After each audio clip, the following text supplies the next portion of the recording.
What is up? What is up? It is the Dope Show. I am Dope, and this is Dope Comics, my YouTube channel. Welcome to the Dope Show. Today I'm going to be showing off some books. People are asking me, what are you reading these days, Dope? What are you reading? It's so far away from Halloween, and you're such a horror guy, there can't be nothing out there to read. So we're going to go over what I'm reading. But first, we got a question from the Fantasy Comic 1977. Dope, what cartoons did you watch as a kid? Well, some people might think I watch, I was born in 77, grew up in the 80s.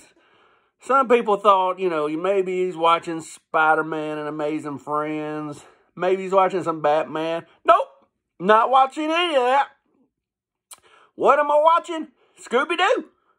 Scooby-Doo was amazing when I was a kid. I didn't look at Scooby-Doo the way everybody looked at Scooby-Doo.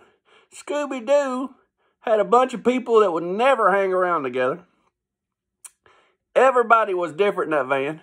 And I don't know how they all got along. I've been to high school. I know this table over here is a certain kind of people. This table over here is a certain kind of people. This table over here is a certain kind of people. People just don't mingle together and go on ghost adventures. You're not going to have Frankie, which wore a scarf around his neck and was a little bit funny. You're not going to have him hanging out with a whore like Daphne that was hanging out with a nerdy girl like Velma, hanging out with a stoner, which was Scooby. Well, not Scooby, Shaggy. That would get so stoned that he thought his dog was talking. And they're riding around in a stoner hippie van. And I loved it, because I never thought Scooby could talk. If you go back and watch Scooby-Doo, and you look at it from the perspective that Shaggy's always high, and Scooby's not really talking, it's a lot better show. Shaggy always had the munchies, because he was always high. And he's hanging out with a nerd, a whore, and a funny bunny. Cool guy, I don't know. They all had different things they liked. So, it is what it is, you know what I mean? But I like that show. I just don't know how all them people hung out together. They were all so different. I mean, come on. But the show was great. It was my first introduction to horror. It was really good. What can I say? I liked it. And, then, I guess, from there in 1987, Lost Boys came out. And I've told you about how I wanted to be a lost boy. I wanted the dangly earring and live in the cave and the hot girlfriend and ride my dirt bikes down the beach and eat rice every night and hang out in comic book stores that are on the pier. And that's what I wanted to be, a lost boy. I wanted to be Lost Boy meets Billy Idol. You know what I'm saying? Billy Idol would have been a great lost boy. If Billy Idol would have went to Santa Carla and got bit by the vampires, Billy Idol already has the image. You know what I'm saying? Billy Idol looks like a lost boy. But we're getting way, way off topic. We're here to talk about comics. I don't know how we got on Billy Idol and the Lost Boys. Another movie I liked in 1987 when I was 10 years old that I watched over and over and over again was Monster Squad. Can't beat Monster Squad. And for everybody that talks bad about Corey Feldman, I like Corey Feldman. He's a weird guy. I give you that. And I see all this shit on Instagram and the YouTubes and the web about how, Corey Feldman's crazy, but he's in some of my favorite movies of all time. I mean, Lost Boys is a top 5 movie of all time. I mean, also, he was in Friday the 13th, I believe, 3 or 4, which I really loved. And he was also in one of my other favorite movies of all time, Goonies. So not Corey Feldman all you want, man, but he is, he's my dog. I like Corey Feldman. I grew up watching Corey Feldman. But that is my only question for today. The Fantasy Comics 77. Good question. Keep the questions. If you got a question for me, just put it down there in the old comments, and I'll try to answer if it's stupid enough. Not saying that your question was stupid, Comics Fantasy 77, but it was stupid. All right. Anyway, the Hulkometer. Hulkometer is up this week. We have doubled the price in the Hulkometer, and that should say $6.28 right there.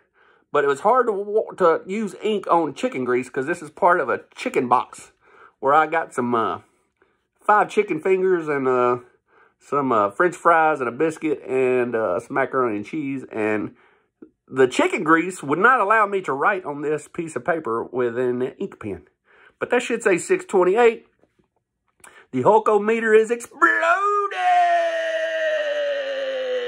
So, we're going to get there. We're on the way. That Hulk #1 will be here before you know it. But let's get to what I'm reading, shall we? First thing I'm reading. Man, I went and got this stuff out of my box. Ghost Lore 2. If you ain't reading Colin Bunn and you ain't reading Ghost Lore, get you some Ghost Lore in your life. His wife dies, his son dies, and it's just him and his daughter.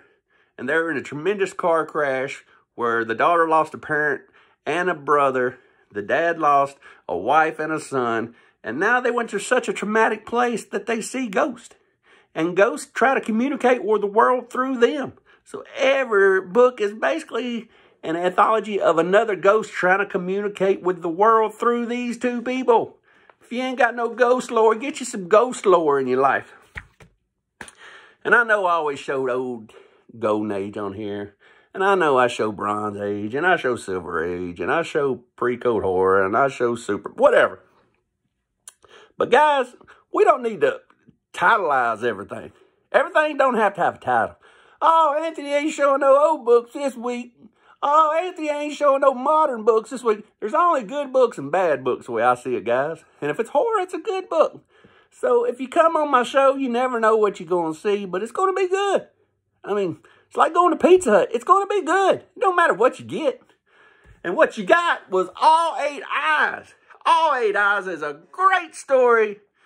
If you ain't reading All 8 Eyes, it's only 4 issues. It's put out by Dark Horse. Not Dork Horse, Dark Horse. Dark Horse would be dumb. Dark Horse, All 8 Eyes, 4 issues. It'd be perfect for a Netflix movie. This shit is fun. I'm usually not into arachnophobia movies. I'm not into spiders. And I heard this is a spider horror movie kind of type thing. I was like, I'll give it a shot because I support the local horror scene. This is good, guys. This is good. This is a fun story. It's only 4 issues long. Be a perfect Netflix show. It's right up there with Sharknado and the rest of them. If you ain't reading All 8 Eyes, then you are missing out. That's all I can say. One of my best reads of the year besides Danger Street, Superman. Superman just started up. This is issue 5, I believe. 5. What a cliffhanger in this one. I didn't see it coming. Now, you know, we got 5 issues of this. Joshua Williamson, it's been phenomenal. The artwork's great. The story's great. You get introduced to all kinds of new characters.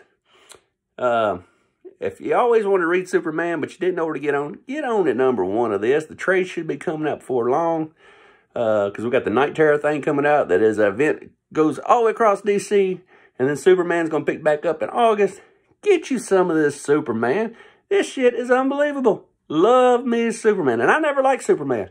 This is a good place to get on. Superman 1. We're already up to 5. Get you some of that. Dude, I saw this at the store. Had no idea what Killing Hope was. But damn, it has my favorite artist of all time, Alex Cormack, doing the interior arts. If you know him, he does like a Dig. He does a lot of stuff. He did Seas of Sorrows. He did Dig. He did Sink. He does a lot of great shit. Alex Cormack. He is my dog. He did Crimson Cage. If you don't know, all of his artwork is always great. If you ain't heard of this book, you need to get you some. This book is great artwork, as you can see. Great artwork, Alex Cormack. Beautiful stuff. I knew it was a horror book, but I had no idea what it was about. And it's called Killing Hope. And damn, boy, for first issue, this is the shit. If your comic book store don't have Killing Hope, because this is a Bliss on Top publishing. This is off the hook. If it keeps on doing this shit, it was amazing. I loved it. Killing Hope. It's going to be an awesome read. I can already tell. This is issue 1. Killing Hope for all you horror people. It's about a girl named Hope. And everybody's out to kill her. And everybody but one guy that she comes across. And I don't know why everybody's trying to kill her, but it is chaotic. This is like a damn Quentin Tarantino film, guys. Get you some Killing Hope. I haven't read this yet, but I can't wait to read this. This is Rawhead Unborn. Rawhead. Rawhead Unborn. Looked crazy to me. It was a horror book. But can't wait to read it. Rawhead Unborn. Get you some of that. This book here, I'm saving the last to read. This book I've been excited about for months. Months, I say. I couldn't wait to get this book in my pull box. And now that I got it, I don't want to read it. I want to save it to last. You know, whenever you got that ribeye and you got them good pieces of fat on there that tastes better than the rest of your ribeye and you want to save it to last because it's the best part of the ribeye, or you want to put your best food off to the end like your dessert because it's so good. I just don't want to eat it. I want to savor it. And that's what I'm doing with this. Incredible Hulk #1. Bruce Banner is back. My main man, Incredible Hulk, is back. This is Return Back to Horror. If you ain't getting this, if you're always interested about the Hulk, this is #1. This is where you need to jump on, horror fans. This is where to jump on. Hulk was the very first guy I ever got into. The oldest comic book I ever remember buying when I was a kid was Hulk #377. Without Hulk, I wouldn't be into anything I'm into today. Hulk started the comic phase for me. I went down the rabbit hole, and now I'm into all this horror, but this is where it started for me, Hulk. And so this is Hulk #1, Return Back to Horror. Get you some, brother. That's some good shit. Last book I picked up was Frank Frazetta's Mothman. Interested in this. I'm hoping it's good. I haven't read this one yet. Mothman, great interior art. Looks good. Looks like a good book. I'm going to read it. I'm going to get me some. I'm going to get me some.